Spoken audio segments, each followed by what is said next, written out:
পুকুর পরে একদিন হাঁটতে হাঁটতে গেছে ওই জানকী দেবী, বিয়ে দেয় কৃষ্ণকলি ফুল, বহু রঙের ফুল ওখানে পুকুর পরে ফুটে আছে। ভাবছে আজ যদি হরিচাঁদ ঠাকুর এখানে থাকতো, আমি তাকে ওই ফুল দিয়ে পূজা করতে পারতাম, মালা গাইতে দিতে পারতাম। ওই দেখতে দেখতে আস্তে আস্তে আইসা পীড়ার উপরে বসছে।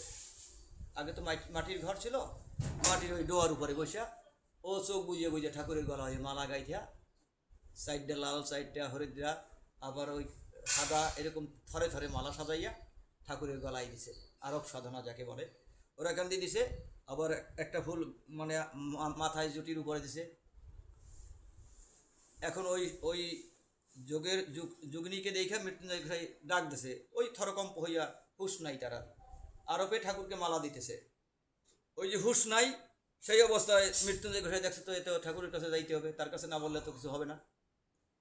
মৃত্যুঞ্জয় গোসাই ওই নৌকো নিয়ে চলে গেছে ওরা এখান দিয়ে, যাই দেখে যে ওই তার বাড়ির পুকুর পাড়ে যে ফুল, ওই ফুলের মালা ওখানে তার গলায় গলায়, তারপরে চূড়ায় দেওয়া, পায়ে দেয়া। ঠাকুর ডাইকে বলছে, মৃত্যুঞ্জয় কি আইসো কি, এক যোগিনীর ভাব বলার জন্য আমার এখানে আসছো, চল আমি যাব। ওই মৃত্যুঞ্জয় গোসাইয়ের সাথে, এটাকে বলে দেবী জানকীর ফুল সজ্জা, আরব সাধনা যাকে বলে। তুমি ঠাকুরকে যা খাইতে দেবে ওটা সে উঠেই খাবে, দেখবে এ জায়গায় টাকা পয়সা লাগবে না। ঠাকুরের মূর্তি দেখতে দেখতে একসময় তার মূর্তিকে হৃদ মন্দিরে বসাবে, হৃদ মন্দিরে তোমায় বসাবো, মনোফুলে নয়ন জলে পূজা করিব। ঠাকুরকে ওখানে বসাইয়া হরি ঠাকুরের রূপ দেখবে, আর তার পায়ে ফুল দেবে, ফল দেবে। তুমি যেদিন দেখবে যে ওই ফলটা উঠেই ঠাকুর খায়, এই আরব সাধনায় সিদ্ধি লাভ হবে সেই দিন। এই যে একটু অভ্যাস করতে হবে। আর এই যে আমরা যা করি, সন্ধ্যাবেলা একটু ঘন্টা বাজাই, একটা প্রণাম করি, মন্দিরে কিছু করি না ওই পর্যন্ত, ওটা সাধনা না। সাধনা কি, হৃদয়াসনে তাকে বসাতে হবে। মন্দির মনে করো, এখান থেকে ঠাকুরঘর আছে তোমাদের এখানে, ঠাকুরের কোনো ছবি বাড়িতে আছে কোন জায়গায়? ওই রুমে। তাহলে এখান থেকে 10 হাত দূরে আছে না? তা ঠাকুর আমার থেকে কতটুকু দূর? 10 হাত ফাঁক, মন্দির 10 হাত ফাঁক। তাহলে আর আমি যদি হৃদ মন্দিরে তাকে বসাতে পারি, 1 ইঞ্চিও ফাঁক আছে। আমি আছি, আমার হরি, প্রত্যেকের মধ্যে হরি আছে তো না? নাই। বায়ু রূপে জীবের জীবন রক্ষা করে ব্রহ্ম সনাতন। শ্বাস আসে আর যায়, এটা হলো আমার হরি, আসে আর যায়। একবার পড়িয়ে গেলে আর কোনো বিজ্ঞানী তারে আর উঠতে পারে না। এটাকে বলে কি, প্রত্যেকের মধ্যে হরি আছে, তাই প্রত্যেকে আমরা প্রণাম করি। তো এভাবে সাধনা কি, বাহ্য পূজা অধম অধম, ওগুলো লোক দেখানো, কিচ্ছু হয় না। আস্তে আস্তে নিজের স্বধন রক্ষা করতে হবে। পিতৃমাতৃধন অকালে নষ্ট করা যাবে না। আর আস্তে আস্তে করে হৃদ মন্দিরে তোমার সেই উপাসনাকে বসাতে হবে। এটা বসাতে বললে আস্তে আস্তে তাকে পাওয়া যাবে। বৈষ্ণব ধর্মের আর 3টে বাণী, 6টা বাণী সেখানে, সেটা একটু বলি। ত্রিনাদপি শনিচেন তরুরূপ সৈষ্ণীন অমনিন মানদন কীর্তনিয়া সদাহরি। কে হবে বৈষ্ণব? তৃণ, ঘাস পায়ের তলে থাকে, ত্রিনাদপি শনিচেন, ওর থেকে আমার মনটাকে নিচু রাখতে হবে।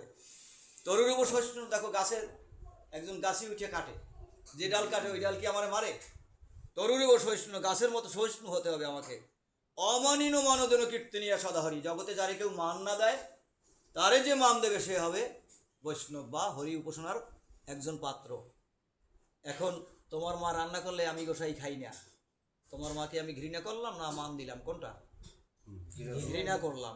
তাই আমাকে ধর্ম ফর্মুলা দিতেছে কি, অমনিন মানদিন কীর্তনিয়া সদাহরি, জগতে যারে কেউ মান না দেয়। পায়খানা পেচ্ছাপ করিয়া এক রাস্তায় বসে পড়ে থাকে, অনেক দেখবা এক পাগল রাস্তায় ছালা পরিয়ে থাকে, ওর মধ্যে পায়খানা পেচ্ছাপ করে। এরকম মানুষকে যে ঘৃণা করবে না, মান দিতে পারবে, সে হবে বৈষ্ণব। আর আমরা কি করি, আতের জল শুদ্ধ না হইলে খাওয়া যাবে না, হরিবল হরিবল। আবার কি করি, মায়ের হাতের রান্না, আমি গোসাই হয়ে পড়ছি, গোসাই না আমি দীক্ষা লইছি, আমার মায়ের হাতের রান্না খাবো না। এই কল্যাণ পথা থেকে আমাদের বেরোয় আসতে হবে।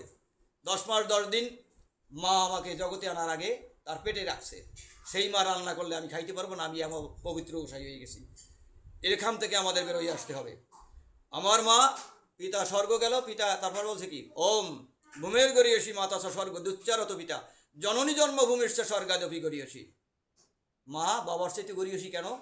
10 মাস 10 দিন আমাকে গর্ভে ধারণ করছে, তাই সে গরিয়সী। এরপর আর 3টে বাণী কি বলছে বৈষ্ণব ধর্মের?